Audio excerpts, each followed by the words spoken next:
दोस्तों, जिंदगी में एक ऐसा सिनेमैटिक मोमेंट आता है जो आने वाले 10-20 साल की पूरी स्क्रिप्ट लिख देता है। वो है 10वीं क्लास का बोर्ड रिजल्ट। ये सिर्फ एक मार्कशीट नहीं है, ये वो अल्टीमेट एजुकेशनल क्रॉसरोड्स है। एक ऐसा चौराहा जहां लिया गया एक फैसला पूरी लाइफ की दिशा और दशा तय कर देता है। आज के इस एक्सप्लेनर में हम इसी मॉन्यूमेंटल डिसीजन की गहराई में उतरेंगे और डेटा के साथ समझेंगे कि एक सही और सॉलिड करियर का रास्ता कैसे चुना जाए। 10th पास, अब आगे क्या? ये सिर्फ एक सवाल नहीं है, ये वो गूंज है जो हर घर में और हर स्टूडेंट के दिमाग में एक सस्पेंस थ्रिलर मूवी की तरह चलती रहती है। साइंस लें, कॉमर्स लें या आर्ट्स, क्या जॉब जल्दी मिलने का कोई शॉर्टकट है? ये एक लाइफ ऑल्टरिंग चॉइस है जिसका वजन सच में बहुत भारी होता है। और यहीं पे सबसे बड़ी गलती होती है, जैसा कि फेमस एजुकेटर सुमन सर पॉइंट आउट करते हैं। दुख की बात यह है कि बहुत सारे छात्र दूसरों को देखकर अपनी स्ट्रीम तय कर लेते हैं। इसे कहते हैं भेड़ चाल या हर्ड मेंटालिटी। दोस्त ने साइंस ली तो मैं भी साइंस लूंगा। ये एक फेटल फ्लॉ है जो एक शानदार आने वाले कल को बिना बात के प्रेशर और कंफ्यूजन में डाल देता है। इस चक्रव्यूह को तोड़ना एब्सोल्युटली क्रूशियल है। तो इस ओवरवेलमिंग टॉपिक को डिकोड करने के लिए हमने सफर का एक स्ट्रक्चर्ड नक्शा तैयार किया है 5 आसान स्टेप्स में। पहला, 10वीं पास का चौराहा। दूसरा, सही स्ट्रीम चुनना। तीसरा, सरकारी नौकरी और डिप्लोमा के रास्ते। चौथा, टॉप नेशनल प्रवेश परीक्षाएं। और आखिरी में वो सरकारी स्कॉलरशिप्स जो बड़े सपनों को फाइनेंस कर सकती हैं। चलिए सबसे पहले स्टेप पर चलते हैं, 10वीं पास का चौराहा और अपनी ट्रू कॉलिंग को पहचानना। ये वक्त सोसाइटी के प्रेशर या रुतबे के पीछे भागने का नहीं है, ये वक्त अपने सच्चे इंटरेस्ट को एक्सप्लोर करने का है। पर सवाल ये है कि ये ट्रू इंटरेस्ट आखिर पता कैसे चलेगा? लक्ष्या एड्यू ने इस उलझन को सुलझाने के लिए एक कमाल का 4 स्टेप फ्रेमवर्क दिया है। Number 1, aptitude audit. सिर्फ मार्क्स को मत देखिए, ये पहचानिए कि कौन सा सब्जेक्ट पढ़ते हुए टाइम का पता ही नहीं चलता। Number 2, day in the life test.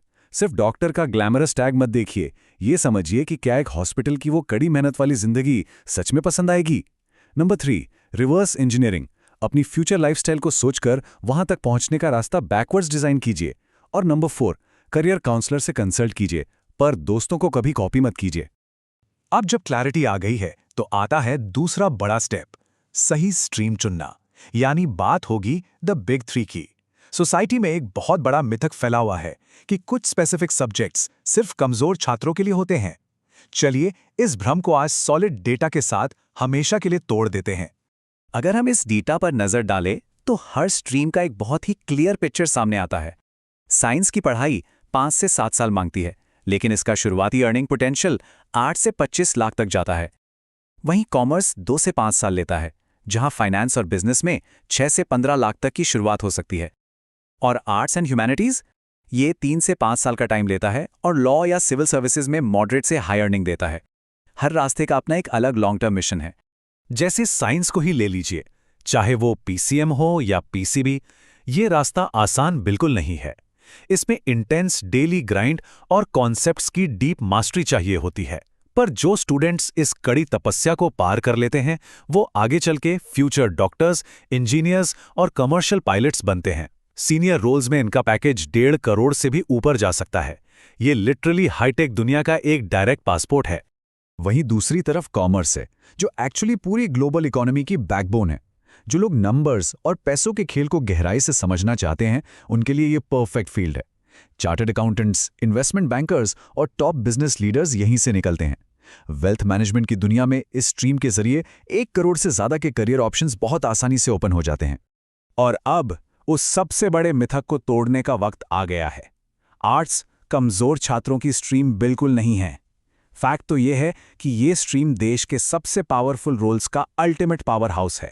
Bharat की सबसे कठिन परीक्षा यूपीएससी क्लियर करने वाले ज्यादातर लोग इसी बैकग्राउंड से आते हैं। लॉ, जर्नलिज्म और नेशन बिल्डिंग का ये सबसे क्रिएटिव और इम्पैक्टफुल रास्ता है। सेक्शन 3, सरकारी नौकरी और डिप्लोमा। पर क्या हर किसी को वही ट्रेडिशनल 11वीं और 12वीं करनी चाहिए? बिल्कुल नहीं।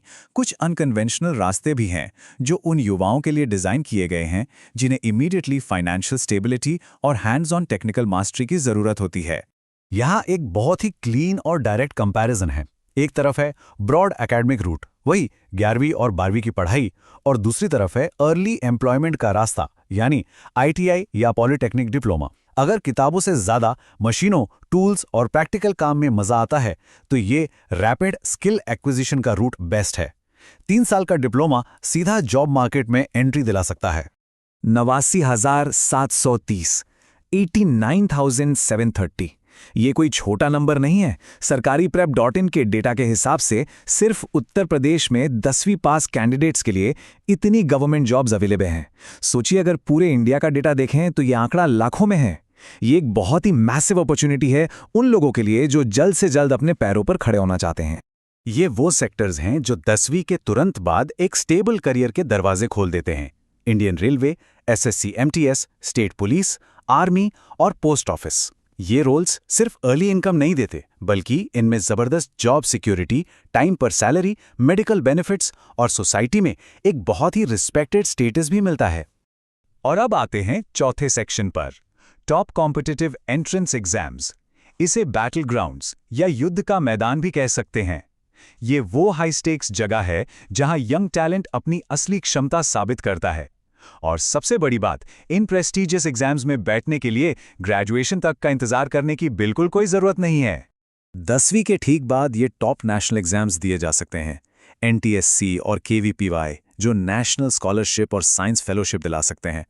आर्म्ड फोर्सेस में जाने का जुनून हो तो एनडीए और इंडियन नेवी मैट्रिक हैं, और अगर किसी का सपना इंटरनेशनल यूनिवर्सिटीज में पढ़ने का है तो सैट एग्जाम एक ग्लोबल गेटवे साबित हो सकता है। इन महायुद्धों को जीतने का सबसे बड़ा सीक्रेट क्या है? होम शिक्षा के अनुसार इसका सीक्रेट है एक अर्ली स्टार्ट। इस ब्लूप्रिंट को देखिए। सबसे पहले एग्जाम पैटर्न को डीपली समझना, फिर एक स्ट्रिक्ट स्टडी प्लान बनाना, राइट मटेरियल और एनसीईआरटी का इस्तेमाल करना, और सबसे जरूरी रोज प्रैक्टिस करना। कंसिस्टेंसी ही वो चाबी है जो इन दरवाजों को खोलती है। 5वां और आखिरी सेक्शन, गवर्नमेंट स्कॉलरशिप्स। कई बार सपने तो बहुत बड़े होते हैं, पर पैसों की कमी रास्ता रोक लेती है। लेकिन सरकार ने सुनिश्चित किया है कि ऐसा न हो। चलिए बात करते हैं उन खजानों की जो फाइनेंशियल बैरियर्स को खत्म करके डिजर्विंग लर्नर्स को आगे बढ़ाते हैं। 21 के स्कूल के एनालिसिस के मुताबिक ऐसी कई टॉप स्कीम्स हैं।